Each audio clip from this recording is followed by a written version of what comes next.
உங்கள ஒருத்தவங்க குறை சொல்றாங்க அப்படின்னும்போது, அவங்க எப்பயுமே உங்கள விட உயர்ந்தவங்களா இருக்கிறதுக்கு வாய்ப்பே கிடையாது. உயர்ந்தவங்களா இருந்தாங்க அப்படின்னும்போது, குறையாவே இருந்தாலும் கூட, அத சொல்ற விதத்துல சொல்லி, நம்மள மாத்தணும்னு நெனைப்பாங்களே தவிர, ஒவ்வொரு தடையும் நேரம் கிடைக்கும் போதெல்லாம் குத்தி குத்தி காட்டிக்கிட்டே இருக்க மாட்டாங்க. அதனால, ஒரு விஷயத்த பத்தி நம்ம யோசிக்கணும் அப்படின்னா, அந்த விஷயத்துக்குன்னு ஒரு மதிப்பு இருக்கணும். தகுதியே இல்லாத ஒரு விஷயத்த பத்தி யோசிச்சு, நம்மளோட நிம்மதிய நம்மளே இழந்துறக்கூடாது. சில விஷயங்கள சில பேர்கிட்ட சொல்லாம இருக்கிறது தாங்க நமக்கு நல்லது. ஏன்னா, நம்ம என்ன சொல்ல வரோம் அப்படின்றதையும், நம்மளோட சூழ்நிலை என்ன அப்படின்றதையும் கொஞ்சம் கூட உணராம, எல்லா விஷயங்களையும் அவங்களோட பார்வையில இருந்து மட்டுமே புரிஞ்சுக்கிறாங்க அப்படின்னும்போது, நம்மள பத்தி குடுக்கக்கூடிய விளக்கத்த குறைச்சுக்கிறது நமக்கு நல்லது தானே!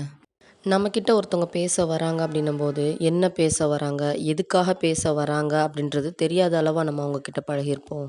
பரவால்ல விடுங்க. அவங்களோட வார்த்தைகள்ல உண்மை இல்ல அப்படின்னும்போது, எண்ணங்கள்லயும் தூய்மை கண்டிப்பா இருக்காது.